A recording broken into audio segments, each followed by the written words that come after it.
நிலை நிற்கிறவர்களை தான் சுத்தம் பண்ணுகிறவராக இருக்கிறார். திராட்சை செடியில் நடப்பட்ட நான் ஆரம்பத்திலே என்னில் களை வரும்னு சொன்னா லேசா கிள்ளி அங்கே விட்டுருவார், ஒடிக்க மாட்டார். களையை கிள்ளி விட்டுட்டு வளரட்டும் வளரட்டும் வளரட்டும்.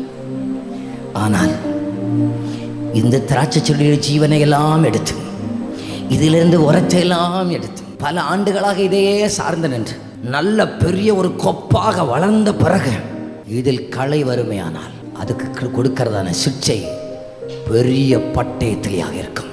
கொஞ்சம் வேதனை அதிகமாக இருக்கும். ஐயோ ஐயோ ஐயோ ஆண்டவரே ஆண்டவரே ஆண்டவரே, நீ என் அன்பை ரொம்ப ருசிச்சவப்பா. ஆண்டவரை என்ன போட்டு பாடப்படுத்துறீங்க, ஆண்டவரை என்ன போட்டு இந்த அடி அடிக்கிறீங்க. இப்பவும் முறிப்பதற்கு மனம் இல்லை.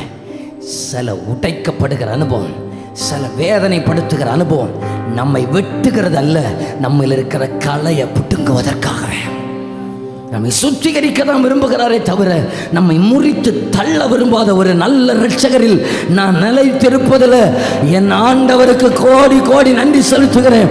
இந்த அப்பாவுடைய அன்பை என்ன வந்தாலும் சொல்லணும், எது வந்தாலும் சொல்லணும். தள்ளணும்னா என்னைக்கே தள்ளி இருக்கலாம். நம்மை கொஞ்சம் நல்ல சுபாவம் உள்ளவராக மாற்றுவது நமக்கு வர்ற சில பிரச்சனையாக்கும். கண்டிருக்கிறீங்களா?